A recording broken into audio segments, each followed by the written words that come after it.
সারা দেশে প্রধান সড়কে ব্যাটারি চালিত রিকশা চলাচল নিষিদ্ধ করেছে পুলিশ। তবে দেশের দ্বিতীয় বৃহত্তম মহানগর চট্টগ্রামে এখনও এই আদেশ কার্যকর হয়নি। ফলে এই মহানগরে প্রতিদিনই যানজটে বিড়ম্বনায় পড়ছে মানুষ। এ নিয়ে আরেকটু বিস্তারিত আমরা জানতে চাই। চট্টগ্রাম থেকে যুক্ত হচ্ছেন আমাদের সহকর্মী রাজীব বড়ুয়া।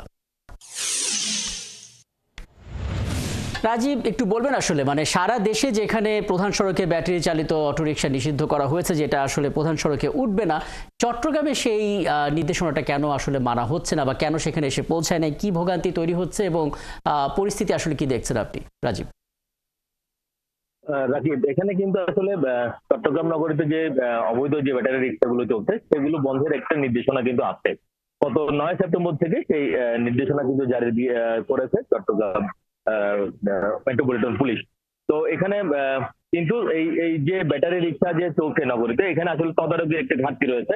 আমরা দেখেছি যে এখানে বলা হয়েছে যে প্রধান সড়কগুলোর বাদ দিয়ে বিভিন্ন অলিতে গলিতে এবং এই যে ব্যাটারি রিক্সাগুলো চলতে পারবে, কিন্তু আমরা দেখি যে প্রায়শই বিশেষ করে অফিস টাইমে এবং অফিস ছুটির সময়ে নগরের বিভিন্ন এলাকায় প্রধান সড়কগুলোতে কিন্তু এই ব্যাটারি রিক্সা কিন্তু আমরা চলতে দেখেছি এবং এগুলো কিন্তু পুলিশের নাকের ডগা দিয়ে আসলে চলছে। এবং অনেক ট্রাফিক পুলিশ আসলে যে 9 তারিখ থেকে যে একটি বিষয় কার্যকর করা হয়েছে যে অবৈধ ব্যাটারি রিক্সা নগরীতে চলতে দেওয়া হবে না, এটা কিন্তু অনেক ট্রাফিক পুলিশ কিন্তু জানেন। আমরা আজকেও কয়েকজন ট্রাফিকের সাথে কথা বলেছি, তারা বলেছে যে আসলে তারা কিন্তু জানেন না যে আসলে 9 তারিখ থেকে এই আদেশটি কার্যকর হয়েছে। তার মানে হচ্ছে যে প্রশাসন একটি আদেশ জারি করেছে, কিন্তু সেটা আসলে সেই বিষয়ে আসলে তাদের কোনো নজরদারি নেই এবং তারা বিষয়টা আসলে দেখছেন না। তো যার কারণে আমরা দেখি যে এখানে ট্রাফিক পুলিশ থাকা সত্ত্বেও কিন্তু নগরীতে বিভিন্ন যে প্রধান সড়কগুলো রয়েছে সেখানে এই ব্যাটারি রিক্সাগুলো চলছে। যদিও এখানে অতিরিক্ত পুলিশ কমিশনার ট্রাফিক তিনি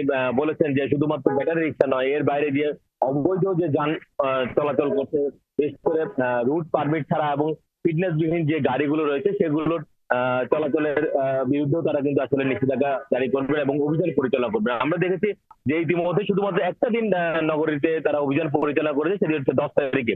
এরপরে কার্যকর আসলে কোনো অভিযান আমরা আসলে করতে দেখিনি সিএমপির পুলিশের পক্ষ থেকে। তো যার কারণে নগরের প্রধান সড়কগুলোতে এই অবৈধ যে ব্যাটারি রিক্সা সেগুলো আসলে অবাধে চলছে এবং পুলিশের নাকের ডগার উপর দিয়ে চলছে। এবং তারা বলছেন যে তারা অনেকটা প্যাকেট দায়ে আসলে তারা এই গাড়িটি চালাচ্ছেন, কিন্তু এখানে তারা তাদেরকে যে বলা হয়েছে যে 9 তারিখ থেকে এখানে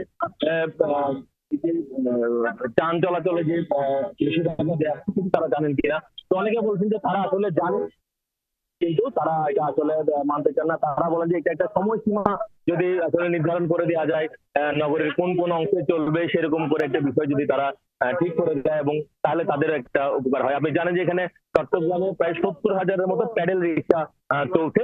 এর বিপরীতে আরো অবৈধভাবে প্যাডেল রিক্সা সংখ্যা সেটি আরো 30,000, সব মিলিয়ে লাখখানেক প্যাডেল রিক্সা কিন্তু নগরীতে চলছে চট্টগ্রাম সিটি কর্পোরেশন এলাকায়। আর যে অবৈধ যে ব্যাটারি রিক্সা সেটির সংখ্যা প্রায় 10,000 এবং এগুলো আসলে দেখভালের জন্য যে বিষয় যে ট্রাফিকের, সেটা আসলে তারা এই মুহূর্তে তারা খুব বেশি নজর দিচ্ছেন না।